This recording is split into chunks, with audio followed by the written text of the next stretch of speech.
नमस्कार, India voice पर बहुत स्वागत है आपका। मैं हूं आपके साथ प्रियंका मिश्रा। बुलेटिन की करेंगे शुरुआत। प्रधानमंत्री नरेंद्र मोदी ने मंगलवार को वीडियो कॉन्फ्रेंसिंग के जरिए 51,000 युवाओं को नियुक्ति पत्र बांटे हैं। इस दौरान उन्होंने कहा है कि नया भारत कमाल कर रहा है, देश की बेटियां हर तरफ अपना परचम लहरा रही हैं। उन्होंने आगे कहा कि आज के इस रोजगार मेले में जिन अभ्यर्थियों को नियुक्ति पत्र मिले हैं उन सभी को बहुत बहुत बधाई। साथ ही सभी कड़े परिश्रम से सफलता हासिल की है। उन्होंने ये भी कहा कि सफलता का आपके जीवन में बहुत बड़ा महत्व है। आज के इस रोजगार मेले में जिन अभ्यर्थियों को सरकारी सेवा के नियुक्ति पत्र मिले हैं उन सभी को बहुत बहुत बधाई। आप सभी ने कड़े परिश्रम के बाद ये सफलता हासिल की है। आपका चयन लाखों अभ्यर्थियों के बीच से किया गया है, इसलिए इस सफलता का आपके जीवन में बहुत बड़ा महत्व है। आज इस रोजगार मेले में भी हमारी बेटियों को बड़ी संख्या में नियुक्ति पत्र मिले हैं। आज भारत की बेटियां स्पेस से स्पोर्ट तक अनेक नए कीर्तिमान बना रही है। मुझे नारी शक्ति की इस सफलता पर बहुत बहुत गौरव होता है। सरकार की नीति भी यही है कि नारी शक्ति के लिए नए नए द्वार खोल दे जाएं। हमारी बेटियां अब देश के सशस्त्र बलों में कमीशन लेकर राष्ट्र सेवा के रास्ते पर आगे बढ़ रही है। टेक्नोलॉजिकल ट्रांसफॉर्मेशन से गवर्नेंस कैसे आसान होती है, आपने बीते 9 सालों में देखा है। पहले रेल की टिकट लेने के लिए बुकिंग काउंटर्स पर लाइन लगती थी। टेक्नोलॉजी ने ये मुश्किल आसान कर दी। आधार कार्ड, डिजिटल लॉकर और ई-केवाईसी ने डॉक्यूमेंटेशन की कॉम्प्लेक्सिटी खत्म कर दी। गैस सिलेंडर की बुकिंग से लेकर इलेक्ट्रिसिटी बिल के पेमेंट तक अब सब ऐप पर होने लगा है। डीबीटी के जरिए सरकारी योजनाओं का पैसा सीधे लोगों के अकाउंट में पहुंच रहा है। 30 वर्षों से महिला आरक्षण का जो विषय लंबित था, वो अब रिकॉर्ड वोटों के साथ दोनों सदनों से पास हुआ है। आप कल्पना कीजिए कि कितनी बड़ी उपलब्धि है।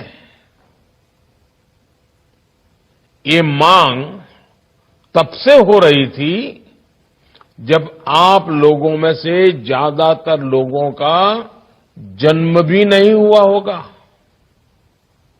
ये निर्णय देश की नई संसद के पहले सत्र में हुआ है। एक तरह से नई संसद में देश के नए भविष्य की शुरुआत हुई है। साथियों,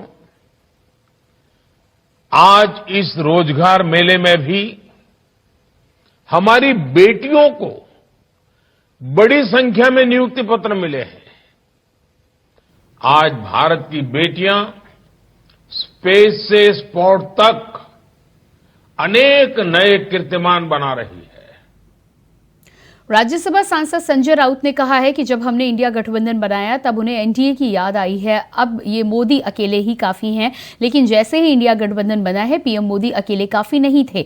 उन्होंने और समर्थन की जरूरत थी, जिससे एनडीए में शिवसेना अकाली दल नहीं है, वो एनडीए नहीं है। शिवसेना और अकाली दल ही एनडीए की असली ताकत भी है। ये एनडीए बहुत कमजोर है। सिर्फ एआईडीएमके ही नहीं बल्कि और भी पार्टियां बीजेपी से नाता तोड़ लेंगी। 2024 से पहले बीजेपी भी डूबेगी। इंडिया अलायंस का, तब ये बीजेपी वालों को इंडिया की याद आ गई। जब हम पटना में थे, पटना में, तब अचानक से उनको याद आ गई कि हम एक इंडिया बनाना चाहिए। तब तक तो मोदी काफी है, अकेला मोदी काफी है, हाँ। लेकिन जब इंडिया का निर्माण हो गया तो मोदी अकेला नहीं, उनके साथ और भी लोग चाहिए। लेकिन ये बहुत कमजोर एनडीए है। जिस एनडीए में शिवसेना और अकाली दल नहीं है वो एनडीए नहीं है। एनडीए की असली ताकत थी शिवसेना और अकाली दल। बाकी के सब आते रहे जाते रहे, बस यहां वहां घूमते रहे। हम ही रहे 25-25 साल तक उनके साथ। और भी लोग जाएंगे, सिर्फ एआईडीएमके नहीं, और भी जाएंगे। इतना नहीं बोल रहा हूं मैं, 2024 से पहले बीजेपी भी टूटेगी।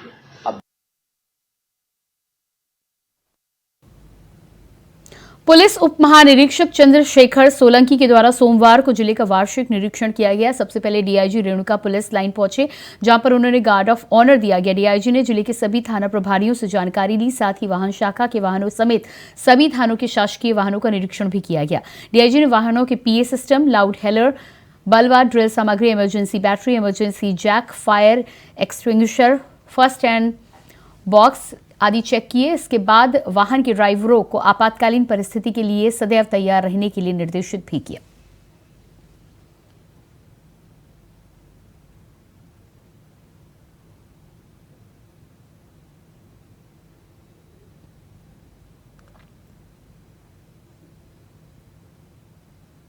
मध्य प्रदेश विधानसभा चुनाव के लिए बीजेपी ने अपने प्रत्याशियों की दूसरी लिस्ट जारी कर दी है। बीजेपी की दूसरी लिस्ट में बड़े नाम शामिल हैं, जिनमें कई केंद्रीय मंत्री भी हैं। बीजेपी ने इस विधानसभा चुनाव में केंद्रीय मंत्री नरेंद्र सिंह तोमर को चुनाव में उतारा है, तो वहीं दिमनी से विधानसभा चुनाव लड़ेंगे केंद्रीय राज्य मंत्री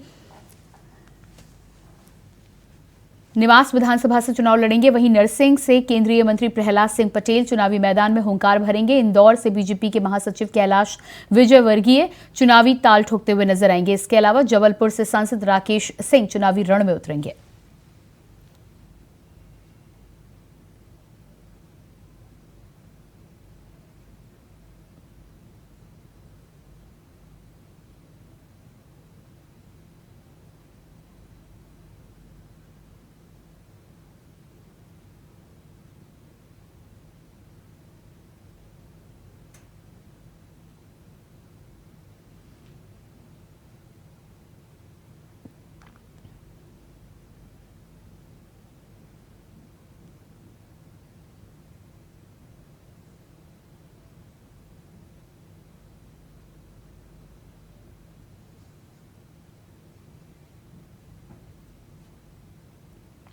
मैं चुनाव नहीं लड़ना चाहता हूं, और पार्टी के हमारे वरिष्ठ नेताओं का निर्देश मुझे परसों मिल गया था।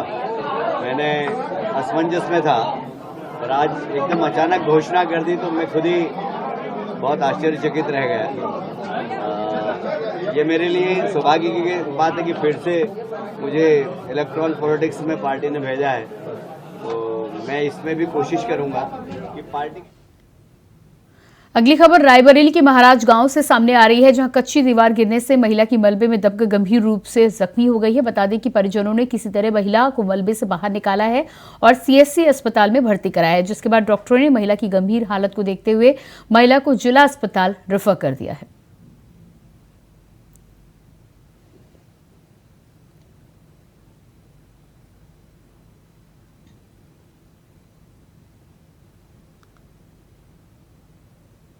रायबरेली में संदिग्ध परिस्थितियों में युवती ने आत्महत्या का प्रयास किया है। बता दें कि फांसी लगाकर आत्महत्या का प्रयास किया गया। वहीं गंभीर हालत में युवती को सीएचसी अस्पताल लाया गया। युवती की हालत नाजुक देखते डॉक्टर ने युवती को जिला अस्पताल रेफर किया है।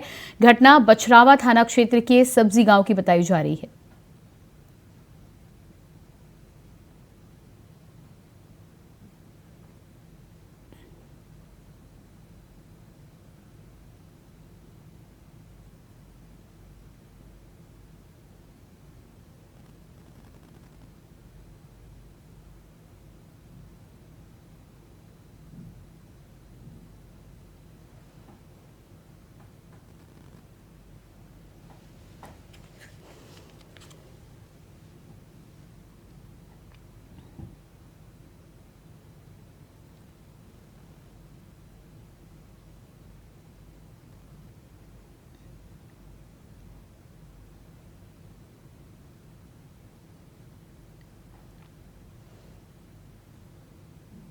दिल्ली पुलिस कमिश्नर ने बड़ी कार्रवाई की है, जहां आरोपी की मदद करने के आरोप में एसीपी और एसएचओ को सस्पेंड कर दिया गया है। कमिश्नर ने महिला की शिकायत पर कार्रवाई की है।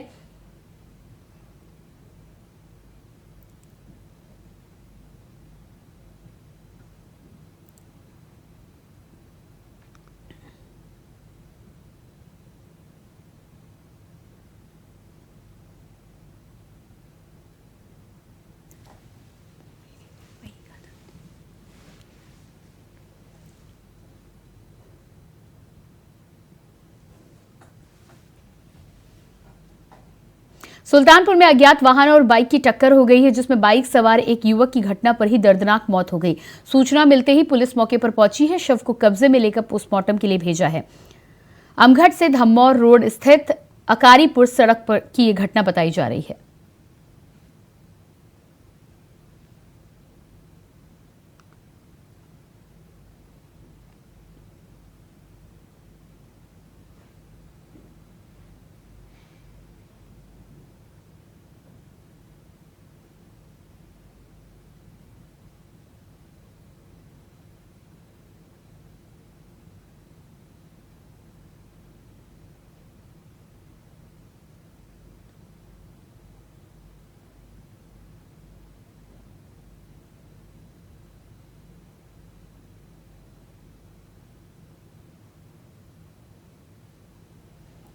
अमृतसर में 4 महीने पहले कोट खालसा में पादरी और पादरी की फैमिली पर हुए हमले के बाद पुलिस की ओर से कार्रवाई न करने पर अल्पसंख्यक आयोग और विभिन्न संगठन पीड़ित परिवार को न्याय दिलाने के लिए आगे आए हैं। अमृतसर कोट खालसा के रहने वाले जितेंद्र कुमार की पत्नी कुलदीप कौर ने बताया है कि 30 मई 2023 को रात 10 बजे 11 के बीच में घर में प्रार्थना कर रहे थे। वहीं दर्शन महल ने कहा है कि अगर आरोपियों के खिलाफ एफआईआर दर्ज नहीं की गई, उन्हें जेल नहीं भेजा गया, तो अमृतसर के पुलिस कमिश्नर के कार्यालय के बाहर विशेष प्रदर्शन करने पर मजबूर होंगे।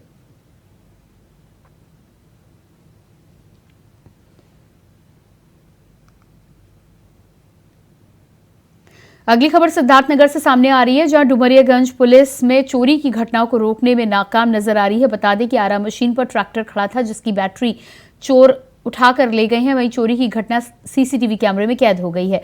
घटना डुमरियागंज थाना क्षेत्र के कादरीबाद की बताई जा रही है।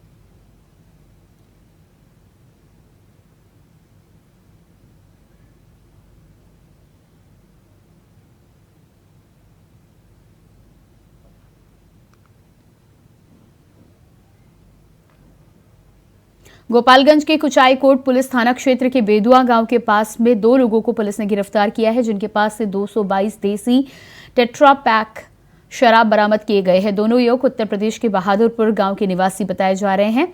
फिलहाल गोपालगंज पुलिस मामले की जांच कर रही है।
अगली खबर गोरखपुर से सामने आ रही है। गोरखपुर मदन मोहन मालवीय प्रौद्योगिकी विश्वविद्यालय में सीएम योगी विश्वविद्यालय के नए प्रशासनिक भवन का लोकार्पण कार्यक्रम में पहुंचे, जहां पर मुख्यमंत्री योगी आदित्यनाथ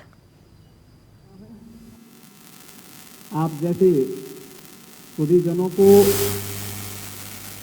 इसके बारे में बहुत बताने की आवश्यकता नहीं है। आज जब हम लोग देशों की या प्रदेशों की रैंकिंग की बात करते हैं तो वहां जो महत्वपूर्ण पहलू इसमें आती है, एक, अगर जब हम प्रदेश के अंदर निवेश की संभावनाओं की स्थिति क्या है, ईज ऑफ डूइंग बिजनेस की स्थिति क्या है,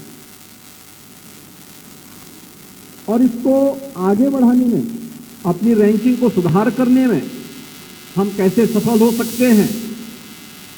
टेक्नोलॉजी और सरकार के द्वारा समय पर उठाए गए कदम,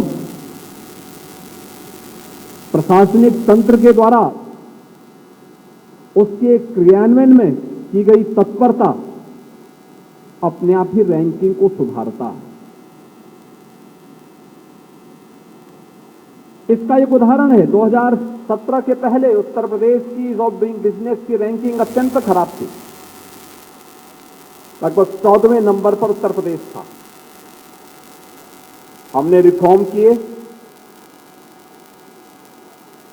सिंगल विंडो पोर्टल बना करके निवेश मित्र के माध्यम से टेक्नोलॉजी को अपनाया और प्रशासनिक तंत्र को इस बात के लिए बाध्य किया कि वह टेक्नोलॉजी का बेहतर उपयोग करते हुए किए गए रिफॉर्म को समयबद्ध तरीके से जमीनी धरातल पर उतारे। परिणाम है उत्तर प्रदेश की ईज ऑफ डूइंग बिजनेस की रैंकिंग में सुधार हुआ। 14 से नंबर 2 पर उत्तर प्रदेश आ गया।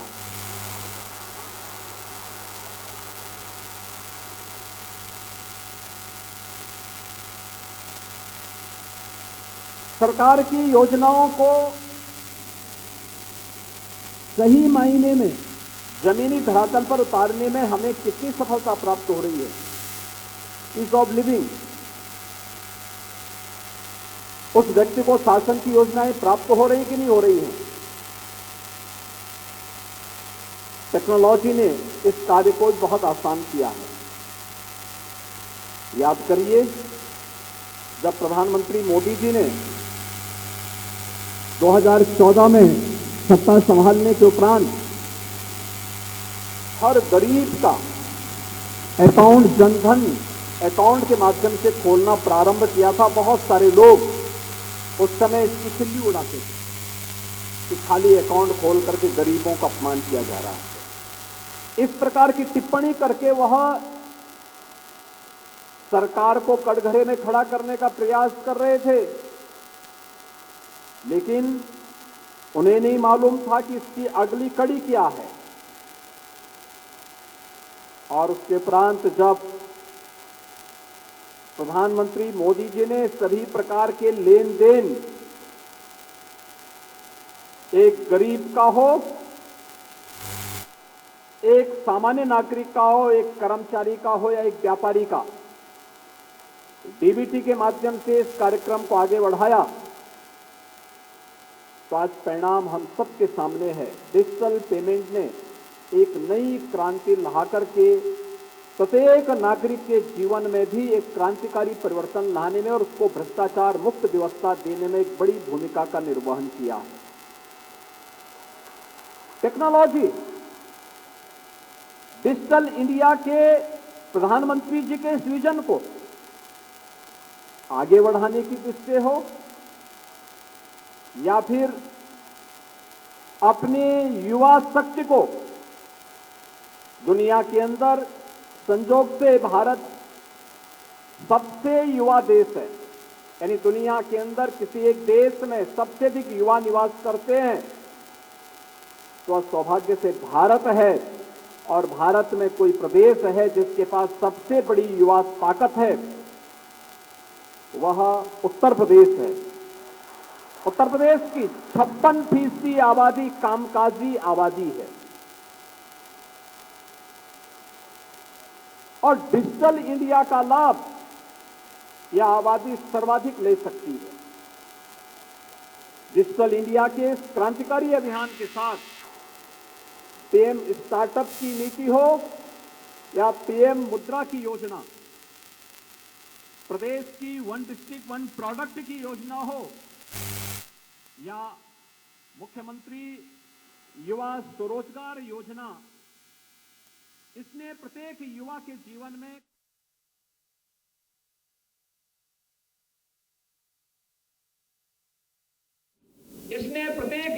जीवन में क्रांतिकारी परिवर्तन लाने का कार्य किया है और आज उत्तर प्रदेश का अधिक से अधिक युवा इन योजनाओं के साथ जुड़ करके नए नए स्टार्टअप स्थापित कर रहा है। अभी 21 से 25 के बीच ग्रेटर नोएडा में एक्सपो मार्ट में इंटरनेशनल ट्रेड शो का आयोजन किया गया था। दुनिया के 500 बायर्स उसमें उपस्थित हुए थे और आश्चर्य करेंगे कि 3 दिनों में यानी 5 दिनों में, पहले दिन तो राष्ट्रपति जी उद्घाटन में आई थी, तो पहले दिन तो 21 को तो केवल उद्घाटन की औपचारिकता हो पाई थी, लेकिन 22 से लेकर 25 के बीच लगभग 4 लाख लोग वहां पर आए और उन लोगों ने वहां पे इनोवेशन को भी देखा, उत्तर प्रदेश के पोटेंशियल को भी देखा। उत्तर प्रदेश के तमाम संस्थानों ने और खासतौर पर टेक्निकल इंस्टीट्यूशंस ने अपने अपने स्टार्टअप वहां पर स्थापित किए थे। लोगों को आश्चर्य था, क्या ये सब उत्तर प्रदेश में हो रहा है? उत्तर प्रदेश की ताकत का एहसास जिन्हें नहीं, वे लोग उत्तर प्रदेश के नाम पर प्रश्न खड़ा करते थे, लेकिन आज कोई व्यक्ति प्रश्न नहीं खड़ा कर सकता क्योंकि 2000 से अधिक एग्जीबिटर्स अकेले उत्तर प्रदेश से इस इंटरनेशनल ट्रेड शो में उपस्थित हुए थे और उस इंटरनेशनल ट्रेड शो के माध्यम से उत्तर प्रदेश की पोटेंशियल को वहां पर प्रस्तुत करने का कार्य कर रहे थे।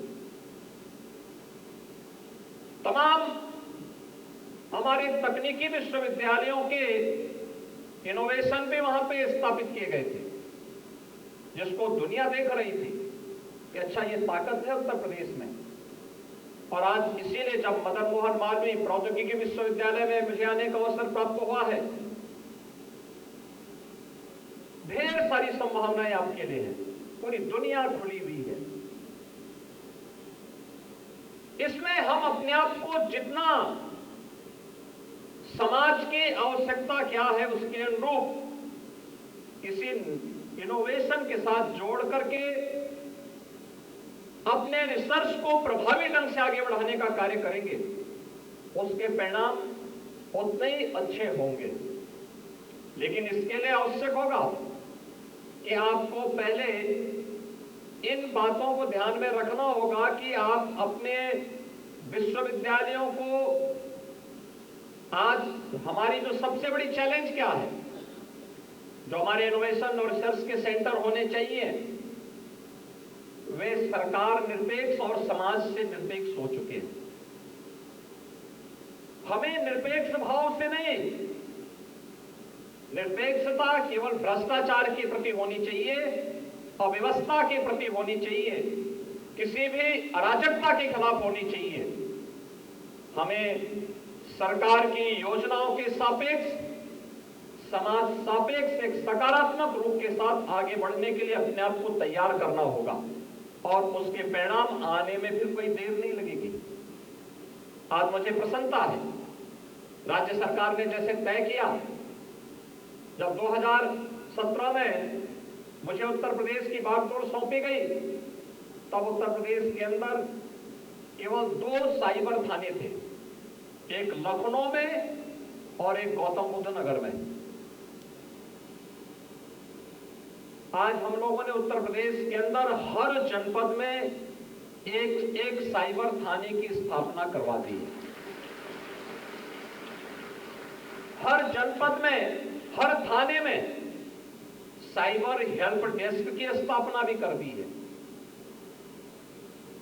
अब विश्वविद्यालयों और तकनीकी संस्थानों की जिम्मेदारी बनती है कि अगर साइबर थाना बनते हैं तो टेक्निकल सपोर्ट के लिए आप उनके साथ एमओयू कर सकते हैं। जैसे गोरखपुर जोन के साथ आज मदन मोहन मालवीय विश्वविद्यालय ने यहाँ के एडीजी पुलिस के साथ में आज ये एमओयू करते हुए गोरखपुर जोन को तकनीकी सपोर्ट के लिए विश्वविद्यालय जैसे आगे आया है, मुझे लगता है कि इससे अच्छा आपके सामने दूसरा अवसर हो ही नहीं सकता कि जहां कार्य होना है वे भी इसी समाज में मौजूद हैं, जिनके लिए कार्य होना है वे भी यही मौजूद हैं, और जिन्हें कार्य करना है वे भी यहां मौजूद है। केवल इन कड़ियों को जोड़ने की आवश्यकता है, और उन कड़ियों को जोड़ने का एक माध्यम प्रशासन बन सकता है, शासन बन सकता है।